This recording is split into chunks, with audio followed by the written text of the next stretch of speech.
December 1941. The night air across Nazi-occupied Belgium carried more than winter's chill. It carried the sound of boots on cobblestone, the echo of orders barked in German, and the desperate whispers of families who knew their time was running out. But on a forgotten rail line cutting through the frozen countryside, something impossible was happening. Their passenger train, scheduled for routine service between Brussels and the French border, had become something else entirely. Its conductor, a 38-year-old railway worker named Henri Bodart, wasn't transporting paying customers that night. Hidden beneath false floors, crammed into modified luggage compartments, and pressed against the walls of hollowed-out coal bins, were 47 Jewish refugees, men, women, and children, all betting their lives on the belief that this ordinary maquinista would get them across the border before dawn. What the Gestapo didn't know, what even Bodart's own railway supervisors couldn't have suspected, was that this wasn't his first run. It was his 23rd. Henri Bodart wasn't supposed to be a hero. Born in the industrial heart of Liège to a family of metalworkers, he'd spent his entire adult life doing exactly what the railway company told him to do: keep schedules, follow protocols, and never ask questions about cargo or passengers. Before the occupation, his biggest concern was whether the morning express would arrive on time at Gare du Midi. He had a wife, 2 daughters, and a modest apartment that overlooked the rail yards. He read the newspaper at breakfast, attended Mass on Sundays, and had never broken a serious rule in his life. But the German invasion of May 1940 had rewritten the rules for everyone. Within months, the roundups began. Jewish families who'd lived in Belgium for generations, shopkeepers, teachers, physicians, were pulled from their homes in the middle of the night. The transit camps filled. The trains heading east, the ones Bodart wasn't allowed to operate, began their regular departures. And Henri Bodart, the man who'd never questioned an order, started asking himself a question that would change everything. What good is following the rules when the rules themselves have become evil?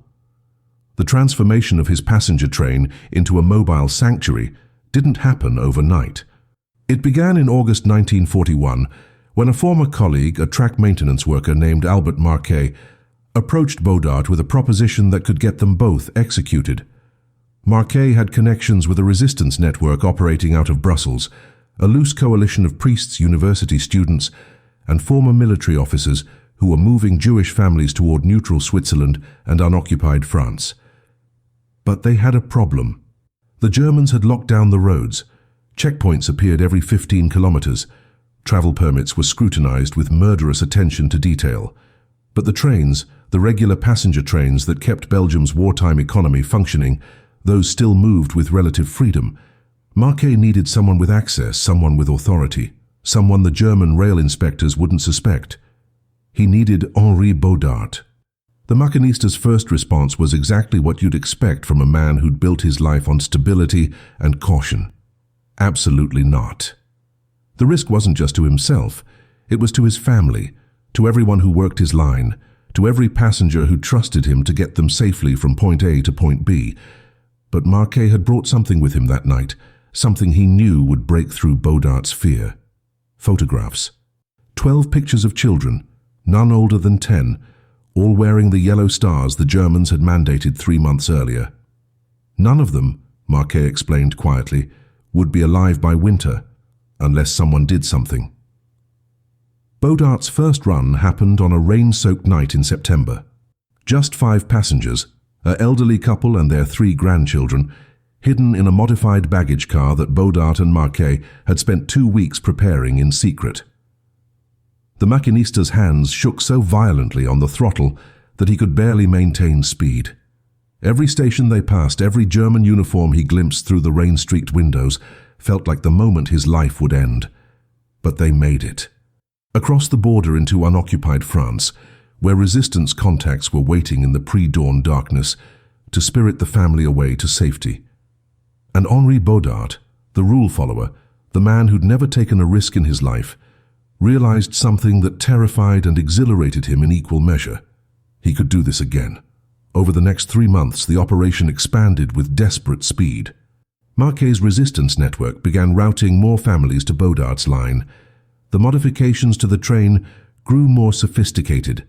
False compartments built into the coal tender, hollowed sections beneath passenger seats, even a modified water tank that could hold 2 adults if they could control their breathing and endure the cold. Bodart recruited 2 trusted colleagues, both railway workers who'd lost family members to the German camps, and together they created a system. Regular passengers occupied the visible cars, completely unaware of the human cargo traveling inches beneath their feet.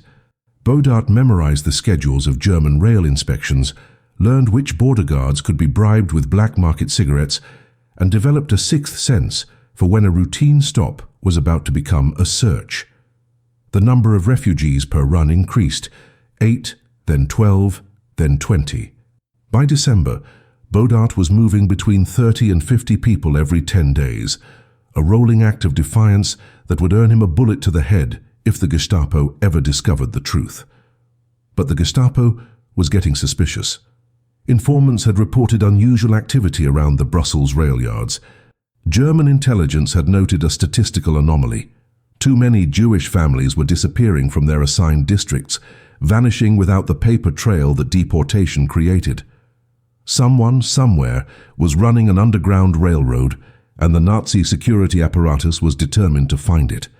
On the night of December 18, 1941, as Henri Bodart prepared for what he thought would be a routine run across the Belgian border, German counterintelligence was preparing something else, a trap.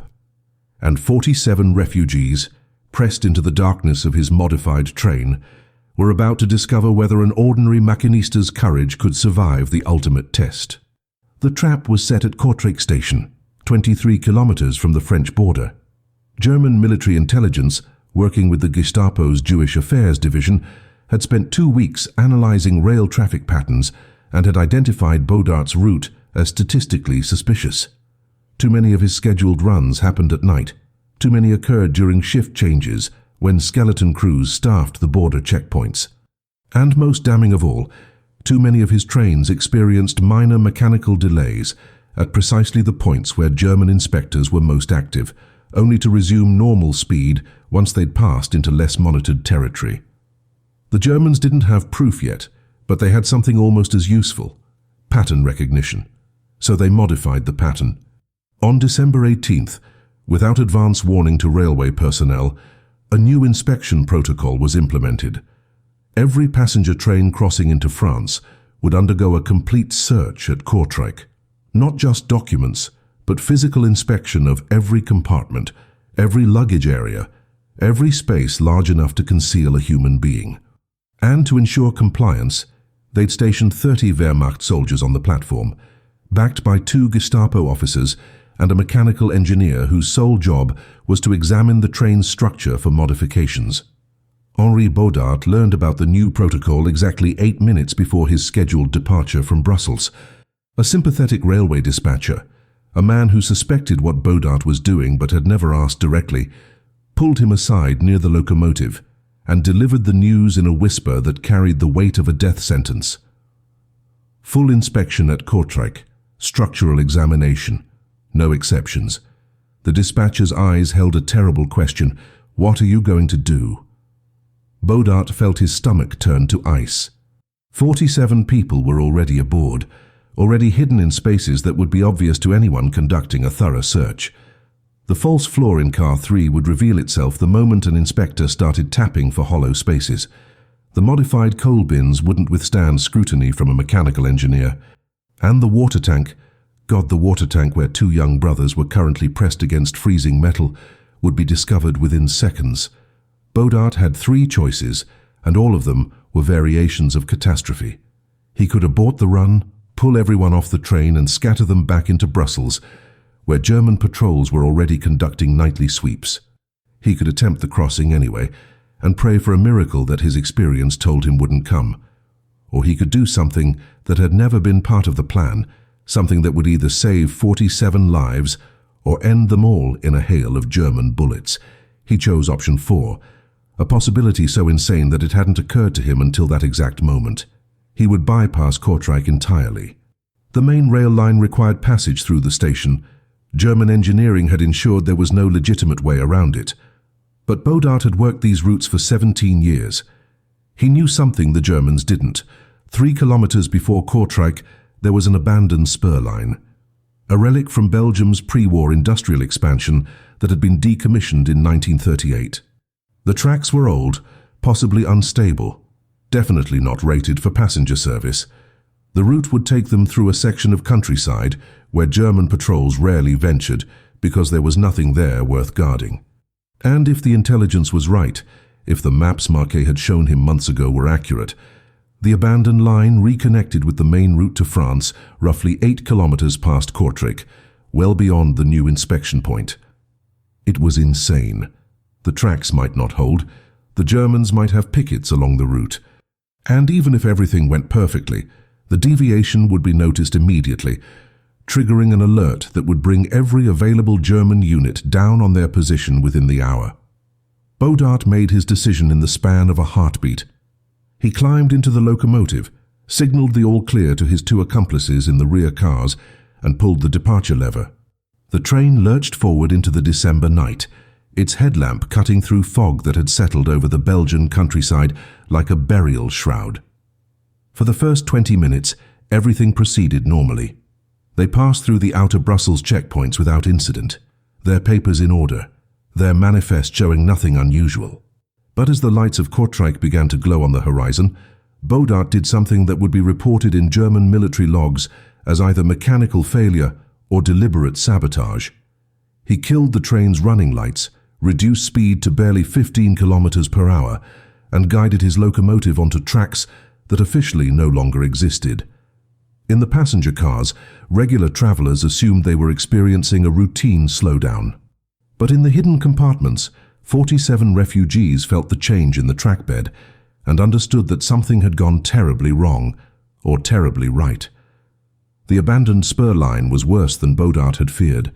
Decades of neglect had left the rails warped and overgrown with vegetation that scraped against the undercarriage with sounds like skeletal fingers.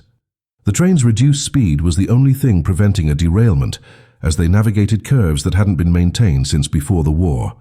Behind them, exactly 11 minutes after they'd failed to appear at Kortrijk station, German military radio traffic exploded with urgent communications.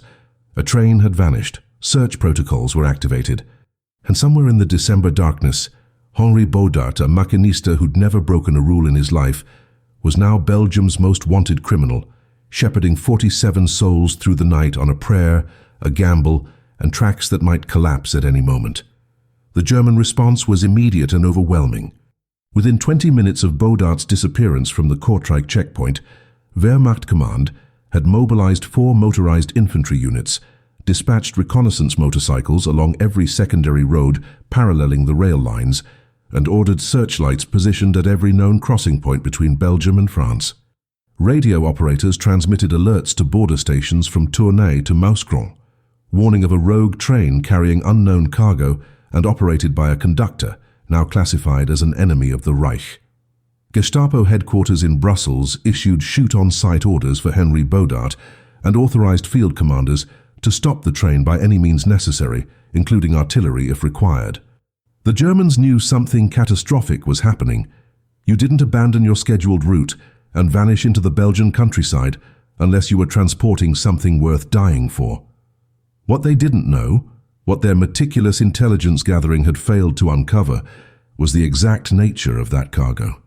But they would find out soon enough, because the abandoned spur line that Bodart was navigating with white-knuckled desperation was leading him directly toward the one thing he couldn't avoid, a crossing point where German forces were already assembling. Inside the hidden compartments, the 47 refugees experienced the detour as a descent into mechanical hell. The violent shaking of the deteriorating trackbed threw bodies against metal walls. Children who'd been instructed to remain absolutely silent began to whimper as the G-forces of unbanked curves pressed them against their parents. In the modified water tank, the 2 young brothers Bodart had worried about were being subjected to temperatures that had dropped below freezing, their bodies going numb as condensation from their breathing created ice crystals on the metal inches from their faces. An elderly woman hidden beneath the false floor of car 3 had broken her wrist when a particularly violent lurch threw her against a support beam, and she was biting down on her coat sleeve to keep from screaming. But they stayed quiet. They stayed hidden. Because every single person in those compartments understood the mathematics of their situation with terrible clarity. If they were discovered, they would be shot where they stood. There would be no arrest, no deportation, no camp. The Germans had made clear in a dozen occupied territories what happened to Jews who tried to escape: immediate execution, public display of the bodies, and retribution against anyone who'd helped them. So they endured the cold, the pain, the suffocating darkness, and they trusted that the maquinista who'd gotten them this far knew what he was doing. But Bodart was operating on faith, not knowledge. The maps Marquet had shown him were from 1936, before the decommissioning, and they offered no information about the current state of the infrastructure. Every kilometer of track could be the one where the rails finally gave way, sending 9 cars of human cargo tumbling down an embankment. Worse, he had no way of knowing whether the reconnection point to the main line still existed. German occupation forces had torn up secondary rail throughout Belgium to salvage steel for the war effort. If they'd removed the junction switches that would allow him to transition back onto the main route, he'd be trapped on a dead-end spur with no reverse options and German search teams closing in from every direction. His 2 accomplices, positioned in the rear cars to maintain the illusion of normal operations for any regular passengers, had no idea what was happening. They couldn't radio forward without risking interception by German signals intelligence. All they could do was watch the darkness fly past and wonder whether their conductor had lost his mind or was executing some desperate last-minute plan. The junction appeared out of the fog like salvation wrapped in rust. 8 kilometers past Kortrijk, exactly where the old maps had promised, the abandoned spur curved back toward the main line. But the switches that would allow transition between tracks were locked in the closed position, secured with chains and a padlock that looked military-grade. Bodart had perhaps 90 seconds before he'd be forced to emergency brake or crash through the junction at speed that would almost certainly cause a derailment. He slammed the train into the hardest deceleration the locomotive could manage without jackknifing the cars, feeling the momentum of hundreds of tons of steel fighting against brake pads that began smoking immediately. In the hidden compartments, refugees were thrown forward, bodies piling against bulkheads, fresh injuries adding to the collection of broken bones and bruises.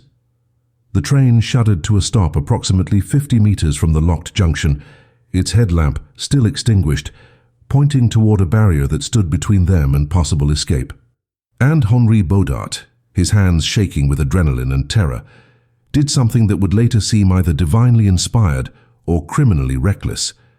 He grabbed a fire axe from the locomotive's emergency kit and ran toward the junction in the darkness. 45 seconds. That's how long it took Bodart to reach the switches, assess the lock, and begin attacking the chain with blows that sent sparks into the December night. Each strike of the axe rang out like a bell, announcing his position to anyone within a kilometer. Behind him, the train sat dark and vulnerable, a stationary target filled with witnesses to his treason. Ahead, somewhere in the fog, German patrols were methodically sweeping every meter of countryside. The chain held for 3 strikes, 4-5. On the 6th blow, with Bodart's shoulders screaming and his breath coming in ragged gasps, the lock shattered. He threw the switches by hand, feeling decades-old mechanisms grind reluctantly into position, and sprinted back to the locomotive. 60 seconds later, the train was moving again, transitioning from dead track to active rail, accelerating toward the French border with German radio traffic crackling through the night behind them. They were 8 kilometers past the Kortrijk checkpoint, running dark through occupied territory, and absolutely everything depended on the next 20 minutes. The French border was still 17 kilometers away, but the landscape between Bodart's position and safety had transformed into a gauntlet of German military infrastructure that hadn't existed on his previous runs. Wehrmacht occupation forces had spent the past 6 weeks fortifying the frontier in response to increasing resistance activity. What used to be a sleepy agricultural border with minimal checkpoints had become a militarized zone featuring guard towers every 3 kilometers, mechanized patrols with mounted searchlights, and communication lines that could summon reinforcements within minutes. Bodart knew none of this. His intelligence was weeks old, his maps outdated, and his assumption that he could simply power through to France the way he'd done 22 times before was about to collide with the reality that the German High Command had specifically engineered to prevent exactly what he was attempting. The train was now running at nearly full speed, its darkened cars cutting through fog that provided cover, but also prevented Bodart from seeing obstacles until they were nearly on top of them. In the locomotive cab, he made a calculation that would determine whether 47 people lived or died, maintain maximum speed, and risk running into a prepared German position, or slow down and give the pursuing forces time to catch up from behind. He chose speed. It was the wrong choice. The first German position appeared 3 kilometers later, a hastily erected checkpoint where the rail line crossed a minor road. 2 trucks were parked perpendicular to the tracks, their headlights creating a wall of illumination that turned night into day. Bodart saw them too late to stop, too late to even significantly reduce speed. He had perhaps 8 seconds to make a decision that a military strategist would have needed 8 hours to properly evaluate. The trucks weren't blocking the tracks themselves, just positioned to illuminate anything that passed, which meant they were observation posts, not barriers. But observation posts implied soldiers, and soldiers implied weapons, and weapons trained on a train that was clearly violating every protocol meant certain death for everyone aboard. Bodart did the only thing his panicked mind could conceive. He opened the throttle wider, pushed the locomotive to speeds that passenger cars were never designed to sustain, and aimed his train directly at the gap between the German trucks. The soldiers stationed at the checkpoint, expecting routine traffic or possibly no traffic at all, processed what they were seeing with the kind of delayed reaction that comes from absolute surprise. Their darkened train, running without authorization, approaching at suicidal speed through a border zone under total German control, it was so far outside their operational expectations that several crucial seconds elapsed before anyone thought to raise a weapon. The train screamed through the checkpoint at 87 kilometers per hour, its passage creating a blast of wind and noise that sent loose equipment flying and forced the German soldiers to dive for cover. Rifle fire erupted immediately after, muzzle flashes creating strobing light in the fog, as bullets ricocheted off the train's metal skin. In the passenger cars, regular travelers who'd been dozing or reading suddenly found themselves in a combat zone, screaming and throwing themselves to the floor as rounds punched through windows and embedded in seat cushions. But in the hidden compartments, the 47 refugees stayed frozen and silent, even as bullets passed within inches of their concealed positions. A round pierced the modified water tank, creating a high-pressure spray that soaked the 2 young brothers hiding inside, but they made no sound. Another bullet tore through the false floor in car 3, missing the elderly woman with the broken wrist by less than a hand's width, and she bit down harder on her coat sleeve until she tasted blood. The German soldiers at the checkpoint, recovering from their initial shock, were already on their radio reporting an enemy train breaching the border security zone. Every German unit between Bodart's current position and France now had exact coordinates, exact heading, and authorization to destroy the train by any means available. Bodart's locomotive emerged from the checkpoint with 3 bullet holes in the boiler housing, a shattered side window that sent freezing air screaming through the cab, and a fuel line that was leaking at a rate that would become critical within the hour. But the train was still moving, still accelerating, and the French border was now less than 14 kilometers away. The problem was that those 14 kilometers contained 2 more checkpoint positions that would be fully alerted and prepared for his arrival, plus an unknown number of mobile patrol units that were already being vectored to intercept. German military efficiency, the same ruthless organizational capacity that had conquered most of Europe, was now focused entirely on stopping one Belgian maquinista and his cargo of ghosts. Radio communications filled the airwaves with coordinates and tactical updates. A mechanized patrol equipped with a 20mm anti-aircraft gun was racing to reach an overpass that crossed the rail line 9 kilometers ahead, a position from which they could fire directly down onto the train with weapons designed to destroy aircraft. Wehrmacht command was also diverting 2 spotter planes from a nearby airfield, despite the fog, with orders to locate the train and direct ground forces to its position. And at the final checkpoint before France, German engineers were doing something that would turn the border crossing into a killing field. They were preparing to demolish the bridge. The mathematics of pursuit had become brutally simple. Bodart needed approximately 14 more minutes to reach France. The German mechanized patrol would reach the overpass intercept point in approximately 11 minutes. The spotter planes would be airborne in approximately 7 minutes, and the demolition team at the border bridge would have their explosives in place in approximately 9 minutes. Henri Bodart, a railway worker who'd spent his entire career following schedules and procedures, was now in a race where every variable was controlled by an enemy force that had never lost a tactical engagement on Belgian soil. His only advantages were the fog, which grounded aerial reconnaissance, the speed of his locomotive, which was being pushed beyond its design tolerances, and something the Germans couldn't quantify or predict: the absolute refusal of an ordinary man to surrender 47 lives to an evil he could no longer tolerate. The border was 13 kilometers away. The pursuing German units were closing from 3 directions. And Henri Bodart's train, running dark through the occupied night, was about to discover whether courage and desperation could overcome superior force.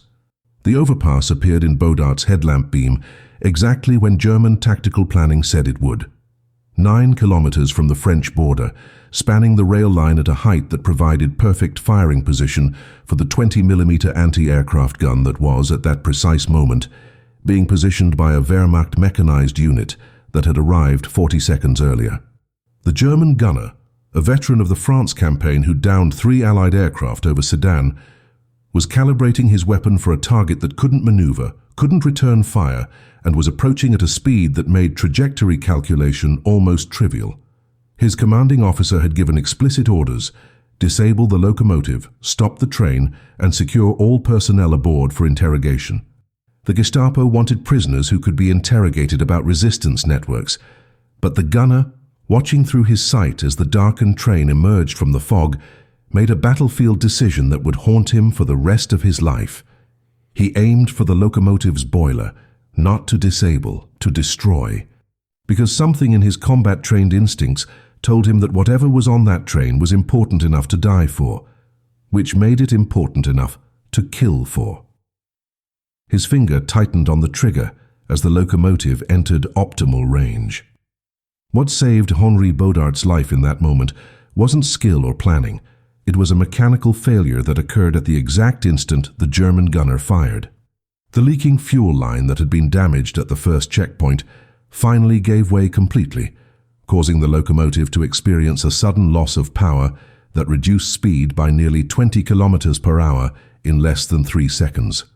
The 20mm rounds, calculated for a target moving at full speed, screamed through the space where the locomotive's boiler would have been, and instead impacted the coupling between the locomotive and the first passenger car. The explosion was devastating. The coupling shattered, sending shrapnel in every direction and severing the connection that held 9 cars of passengers to their engine. Bodart felt the sudden loss of weight behind him, felt his locomotive lurch forward as tons of drag simply disappeared, and understood with horrible clarity what had just happened.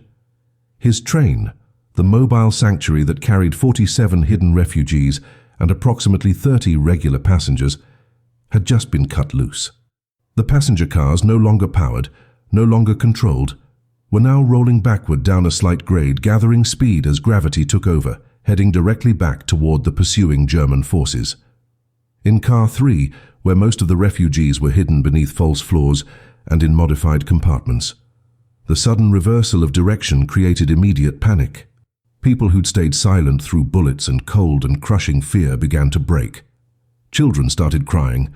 Adults whispered urgent prayers in Yiddish and French and Dutch. The 2 accomplices Bodart had recruited, positioned in the rear cars, understood they had perhaps 2 minutes before the rolling cars either collided with pursuing German vehicles or derailed on a curve they were now taking backward at increasing speed. One of them, a railway mechanic named François Dumont, made a decision that would save most of the lives aboard. He fought his way to the manual brake system, a mechanical apparatus that required 2 grown men to operate effectively, and began applying pressure that would slow the runaway cars. The shriek of metal on metal was loud enough to wake the dead, loud enough to alert every German unit within a kilometer, but it was working. The backward roll began to slow.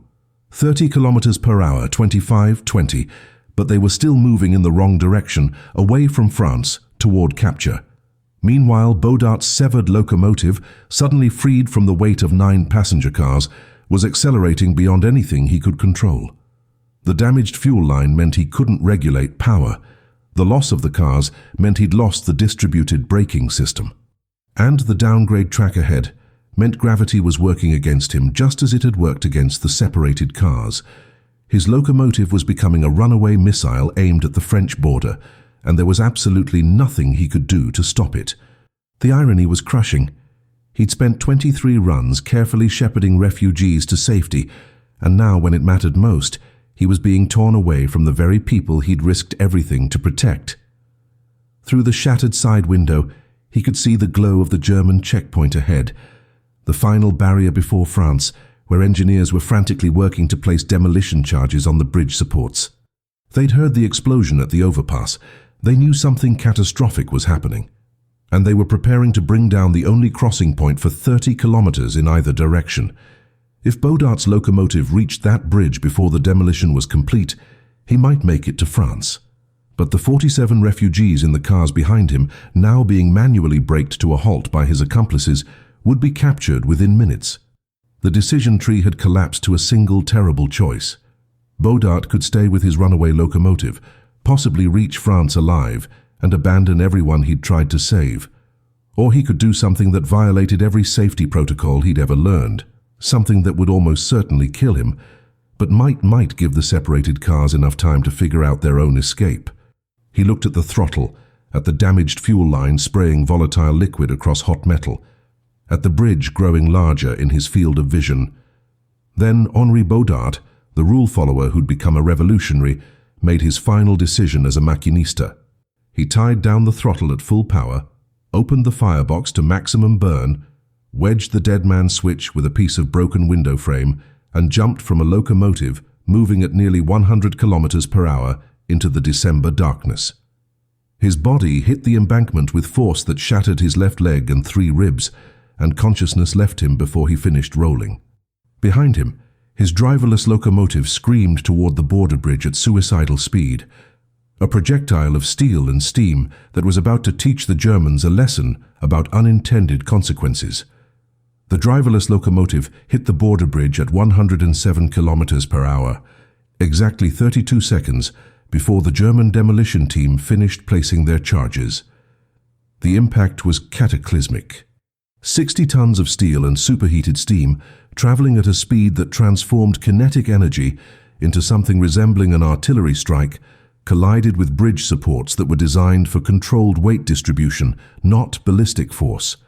The locomotive didn't simply derail, it exploded. The compromised boiler, already damaged from gunfire and leaking fuel, ruptured on impact with a detonation that sent shrapnel across a 100-meter radius. Fragments of the engine block tore through the German engineers working beneath the bridge, killing 3 instantly and wounding 4 others so severely they'd never return to duty. The bridge itself, weakened by the concussive force and now engulfed in flames from ignited fuel, began a structural collapse that the demolition charges had been meant to create in a controlled fashion. Instead, the collapse was chaotic, catastrophic, and complete. Within 90 seconds, the primary crossing point between occupied Belgium and Vichy France had been transformed into a burning crater that would require months to rebuild. And the German forces pursuing Bodart's train suddenly faced an operational nightmare. Their target had just destroyed the very choke point they'd been relying on to trap it. 8 kilometers behind the burning bridge, in the passenger cars that had been severed from Bodart's locomotive, François Dumont and his fellow accomplice had managed to brake the backward-rolling train to a complete stop. They were now stationary in the middle of occupied territory, surrounded by German patrols that were converging from multiple directions, with no locomotive to pull them forward and no clear path to safety. Radio chatter in German filled the air, Wehrmacht units reporting the bridge explosion, requesting medical evacuation for wounded personnel, and demanding instructions on how to proceed with the rogue train that had somehow orchestrated a disaster. Inside the hidden compartments, 47 refugees waited in darkness that had become suffocating. The elderly woman with the broken wrist had lost consciousness from pain and shock. The two young brothers in the water tank were showing signs of hypothermia, their lips blue, their shivering uncontrollable. And every single person crammed into those secret spaces understood that discovery was now inevitable. The Germans would search the train car by car, compartment by compartment, and this time there would be no escape, no last-minute miracle, no heroic conductor to save them. Some of the refugees began whispering final prayers. Others held their children and tried to provide comfort in what they believed were the last minutes of their lives. But François Dumont, the railway mechanic who'd applied the manual brakes, was experiencing a revelation born from watching the glow of the burning bridge light up the night sky. The German forces were in chaos. Radio discipline had broken down as units called for reinforcements, medical support, and clarification of orders. More importantly, the explosion had created a psychological effect that Dumont recognized from his own military service in the First World War. The Germans thought they were under attack. The destruction of the bridge, the casualties among their engineering team, the sheer audacity of a civilian train causing this level of damage, it had triggered defensive protocols. Wehrmacht units were taking up perimeter positions, preparing for a resistance assault that wasn't coming. Roadblocks were being repositioned. Artillery was being brought forward to shell suspected resistance positions. And in all that tactical reorientation, in all that military focus on an imaginary external threat, the stationary train sitting on the tracks had temporarily become a secondary concern. Dumont realized they had perhaps 15 minutes, maybe 20 if they were lucky, before German attention returned to the question of what exactly that train had been carrying. 15 minutes to do something impossible. He gathered the 30 regular passengers, civilians who'd boarded in Brussels expecting routine travel, and had instead found themselves in a combat zone, and explained the situation with brutal honesty. Hidden in their train were 47 Jewish refugees attempting to escape to France. The conductor who'd been trying to save them had either died in the locomotive explosion or was somewhere in the darkness, injured and alone. German forces would search the train within minutes.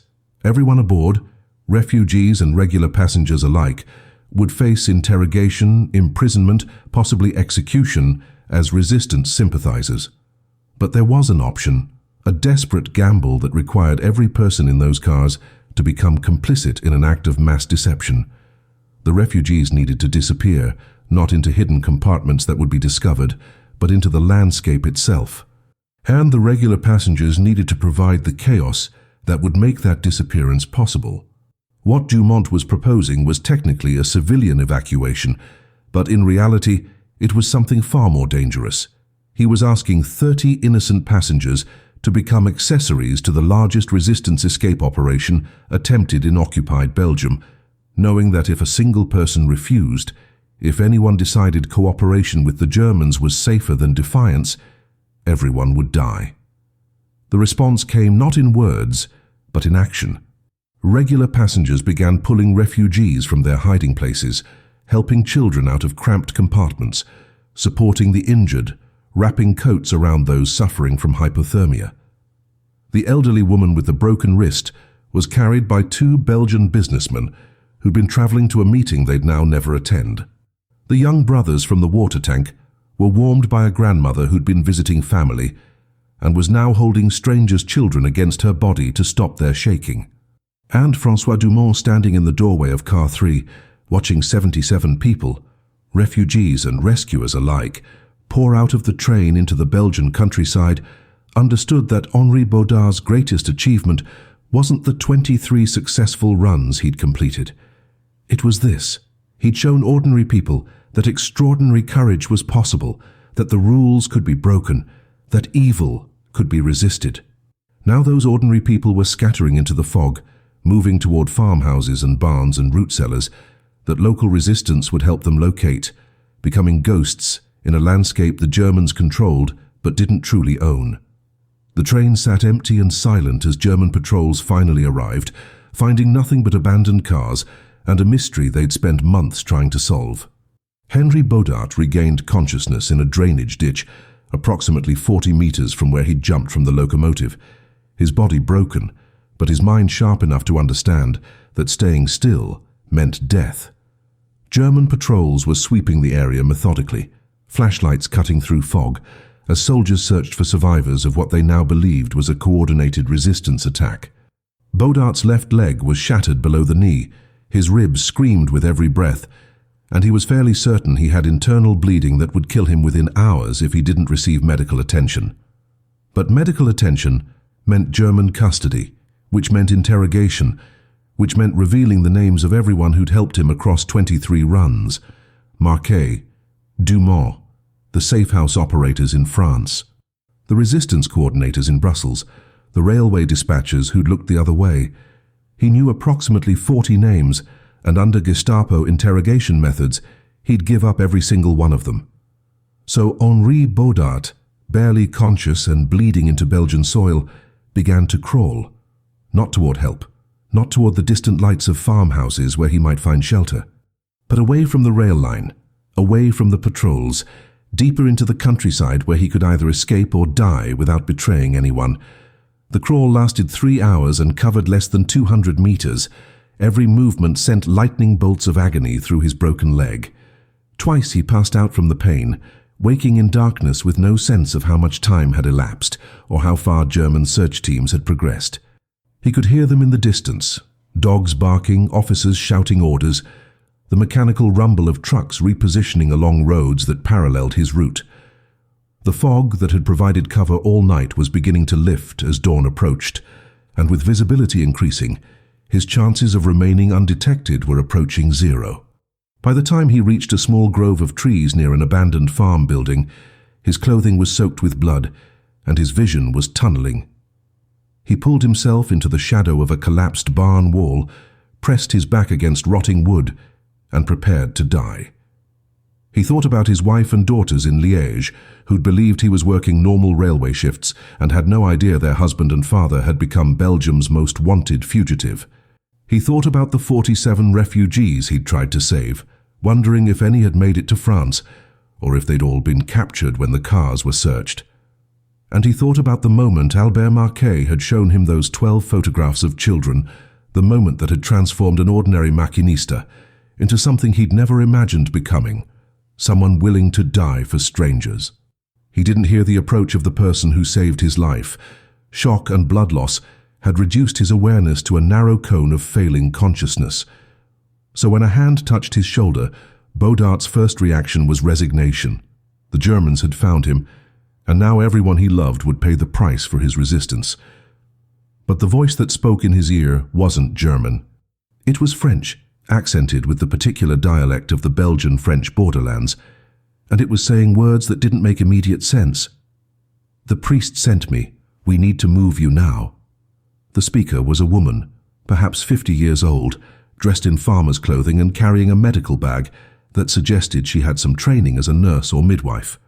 She worked with brutal efficiency, injecting Bodart with something that made the pain recede to manageable levels, splinting his leg with pieces of the barn wall and binding his ribs tight enough to allow shallow breathing. Then she did something that seemed medically insane. She forced him to stand, to put weight on his shattered leg, to walk. Not far, just 20 meters to where a hay cart waited, pulled by a single exhausted horse. But those 20 meters, accomplished through pharmaceutical courage and the woman's physical support, were enough to move Bodart from the German search perimeter to a vehicle that looked entirely civilian, entirely innocent, entirely forgettable. The woman, who never gave her name and never asked Bodart's, covered him with hay and empty grain sacks, positioning the load to look natural while providing enough airspace for him to breathe. Then she climbed onto the driver's seat and guided the horse onto a farm road that led away from the rail line, away from the burning bridge, away from the concentration of German forces. They passed 2 Wehrmacht checkpoints in the next hour. At both, the woman presented papers identifying her as a local farmer transporting winter feed, and at both, the German soldiers waved her through with barely a glance. The psychology was perfect. Who would suspect a middle-aged farm woman of harboring Belgium's most wanted fugitive? The cart's pace was agonizingly slow, perhaps 8 kilometers per hour, and every bump sent fresh waves of pain through Bodart's drugged haze. But slow was invisible, slow was forgettable. And slow, combined with the woman's unshakable calm and the Germans' focus on tracking a high-speed train, was enough to move a broken maquinista past multiple layers of occupation security to a destination he wouldn't recognize until they arrived, a Catholic monastery 15 kilometers inside unoccupied France. The monks who received Henri Bodart asked no questions about his injuries, his identity, or how he'd come to be delivered to their gates wrapped in hay and barely conscious. They simply carried him to their infirmary, where a physician who'd fled Paris after refusing to collaborate with Vichy authorities began the process of trying to save his life. The prognosis was grim: massive blood loss, internal injuries that required surgery they weren't equipped to perform, and infections that were already setting in from 3 hours of crawling through Belgian mud. The physician gave Bodart perhaps 48 hours to live, maybe 72 if he was extraordinarily lucky, but he'd made it to France.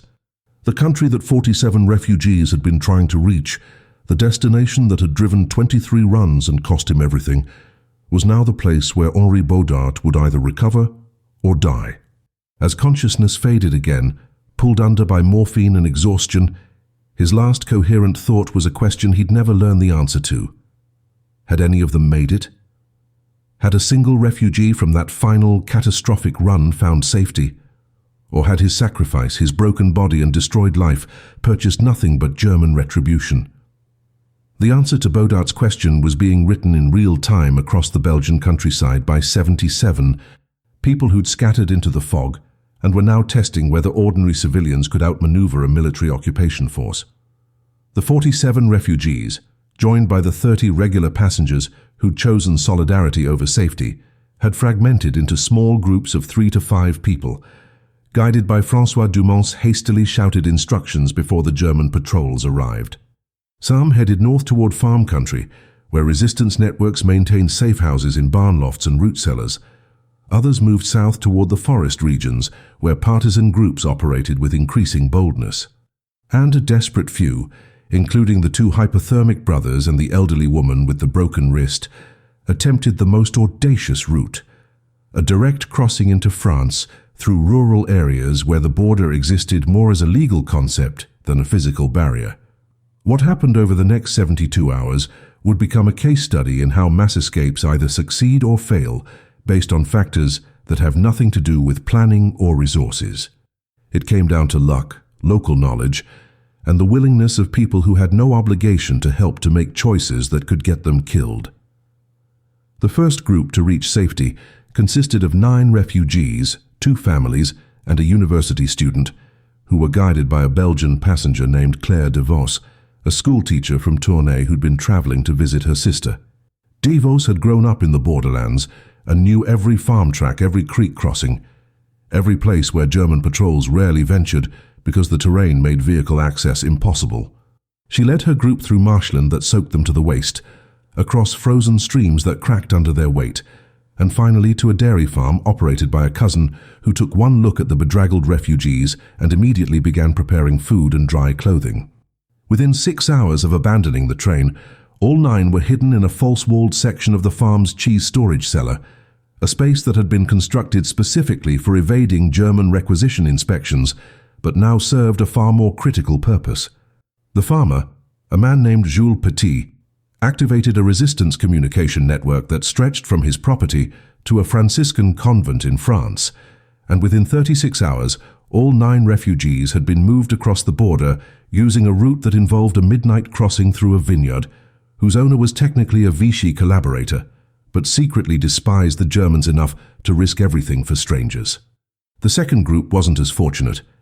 11 refugees attempting to navigate unfamiliar territory without local guides walked directly into a German mobile patrol operating near the village of Estaimpuis.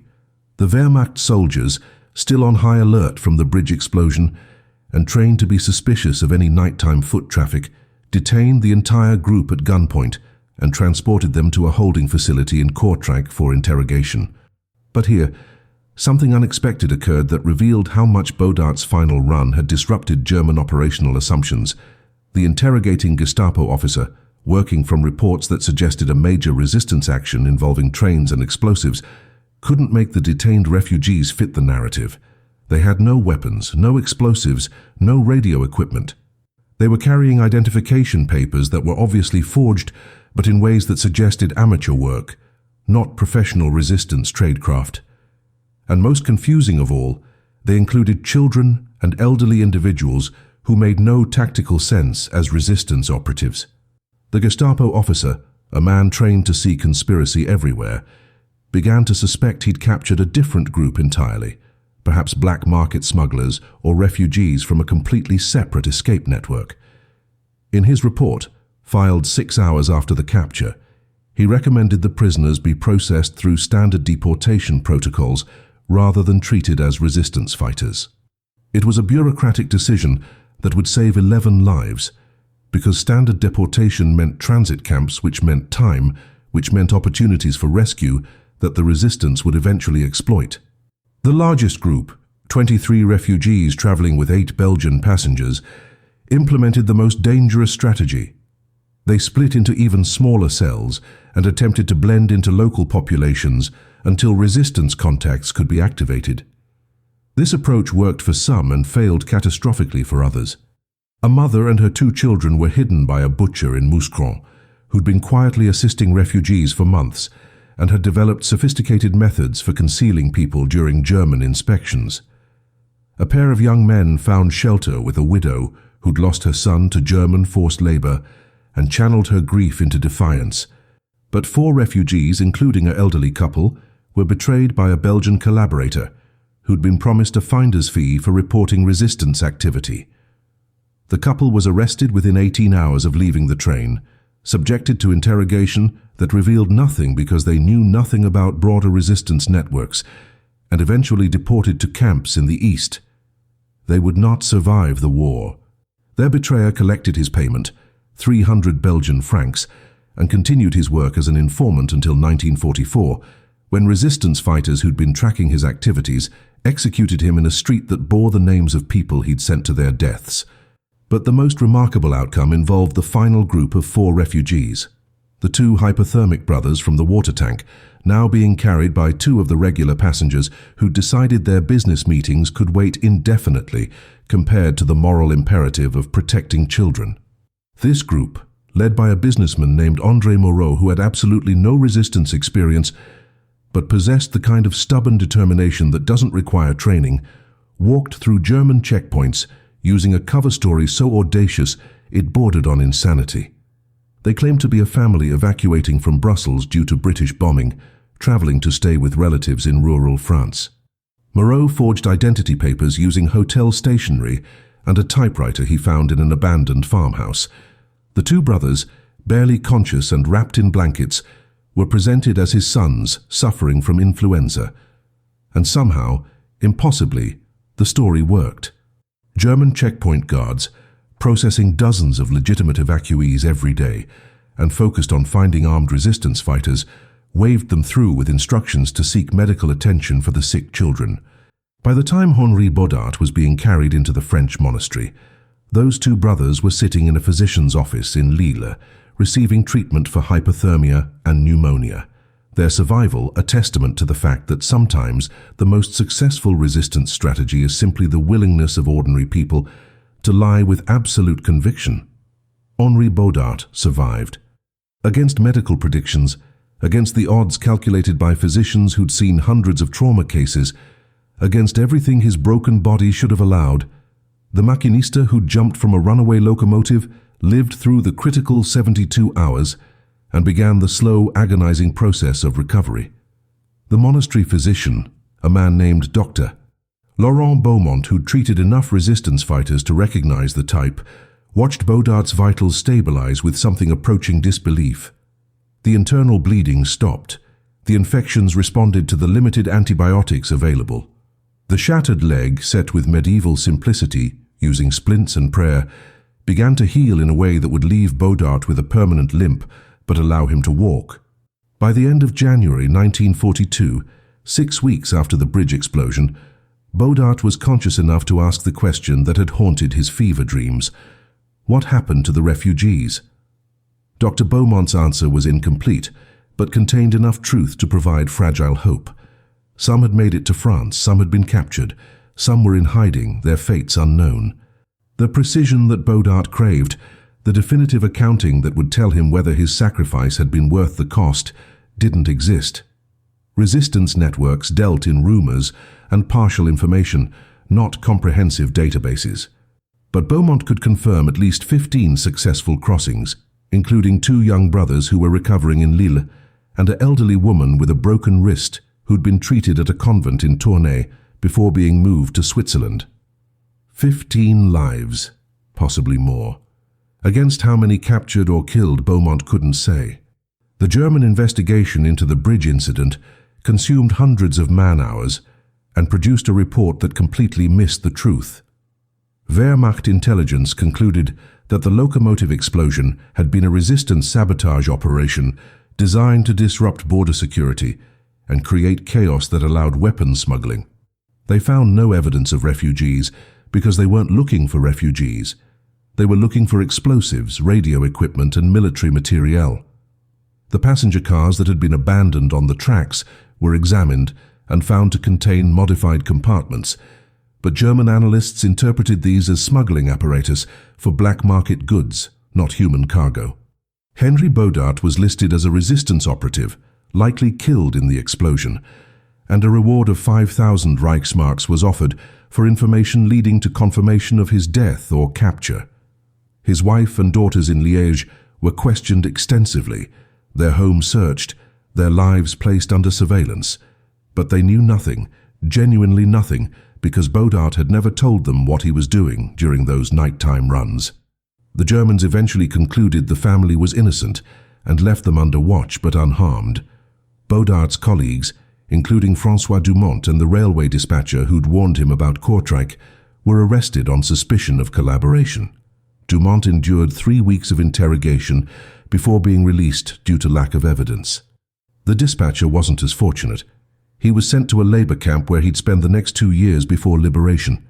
The resistance networks that had supported Bodart's operation went underground even deeper, adapting their methods based on lessons learned from the catastrophic final run. The route through Belgium to France was considered compromised and abandoned. New paths were developed through the Netherlands and Switzerland. The use of trains as transport was discontinued in favor of trucks, foot traffic, and in one desperate case, a stolen German military ambulance that moved refugees while pretending to transport wounded Wehrmacht soldiers. Albert Marquet, the man who'd first recruited Bodart, continued his resistance work until 1943, when he was betrayed by an informant and executed by firing squad in Brussels. Before his death, he managed to send a message through the resistance communication network that eventually reached the French monastery where Bodart was recovering. The message was brief. 23 runs, estimated 340 lives saved. The final run added at least 15 more, possibly twice that.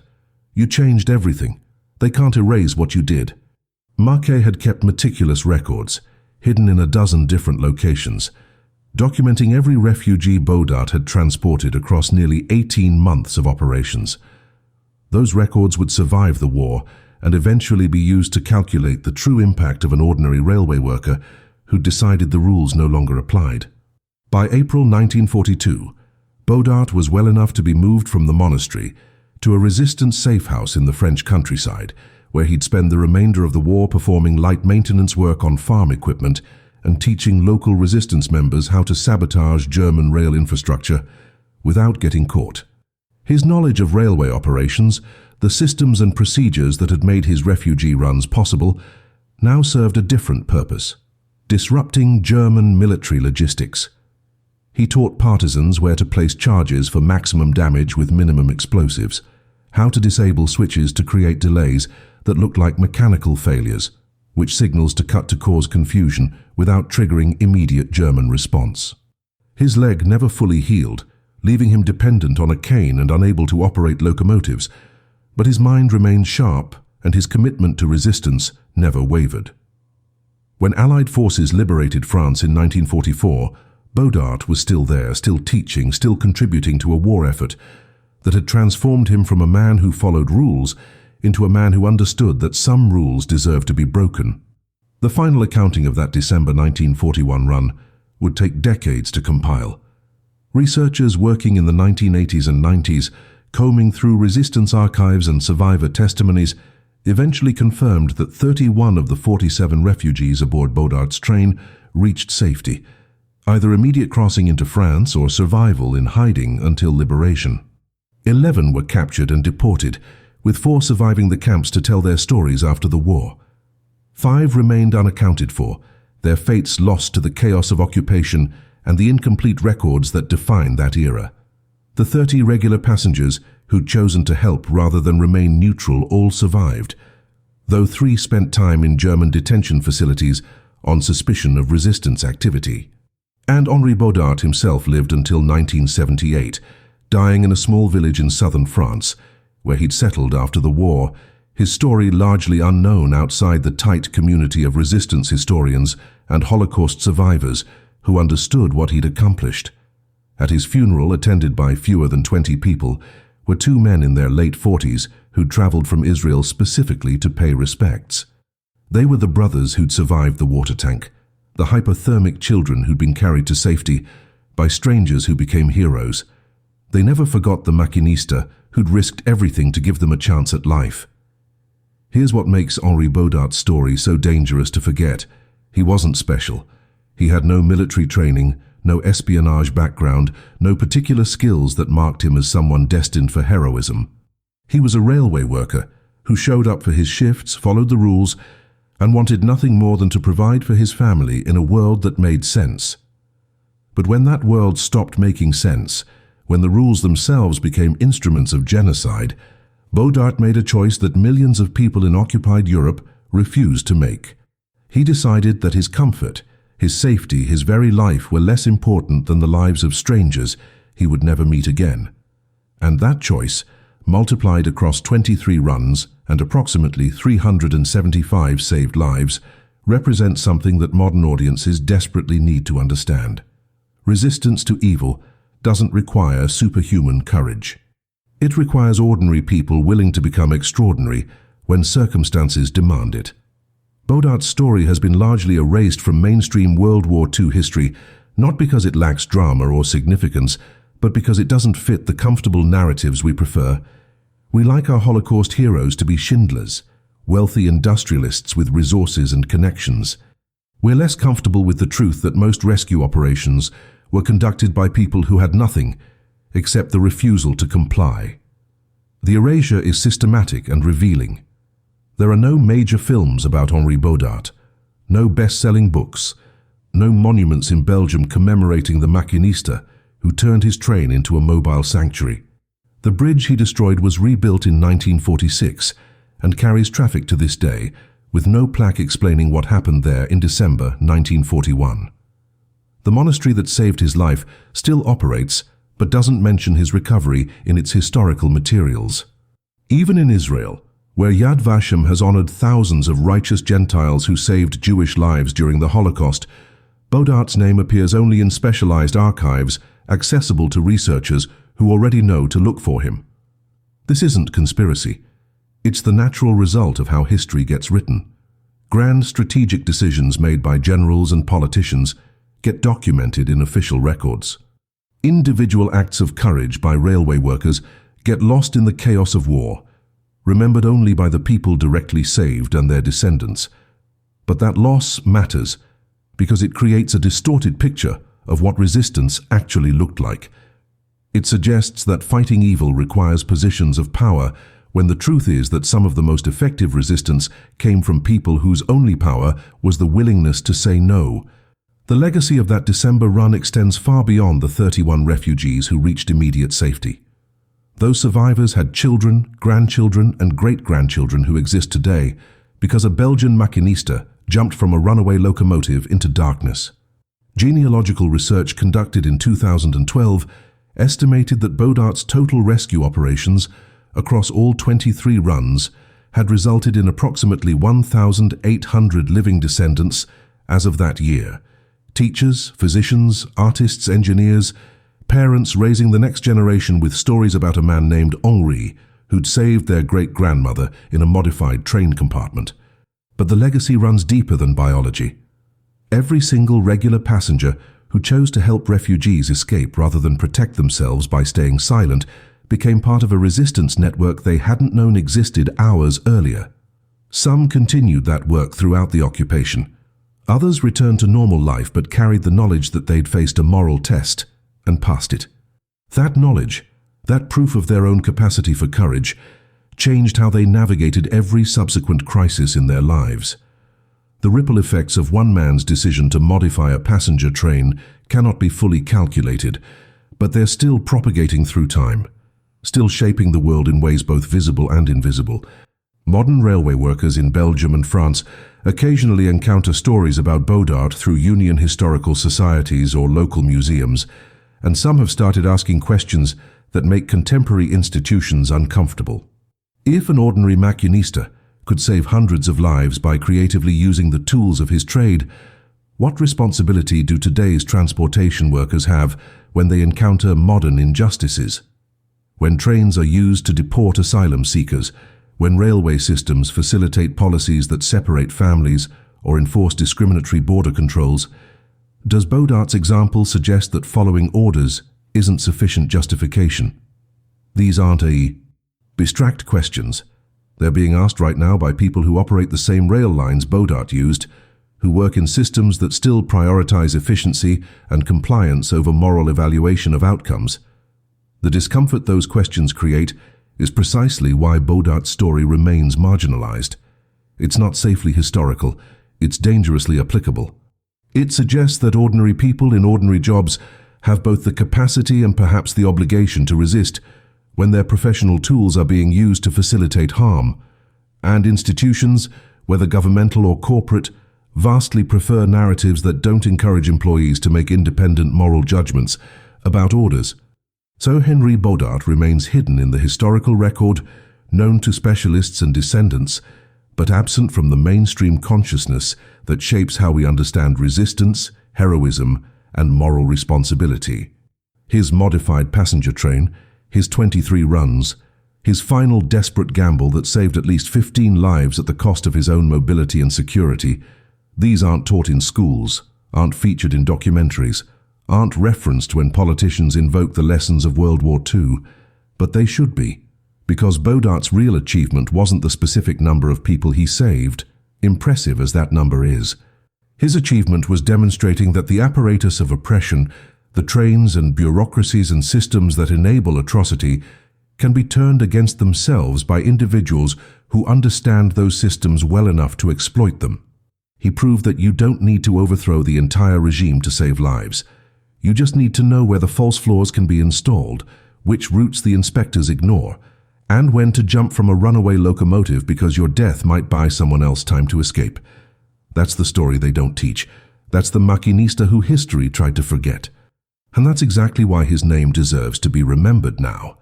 In a world that still runs on trains, still depends on ordinary people following orders, and still desperately needs examples of what happens when someone decides the rules no longer apply.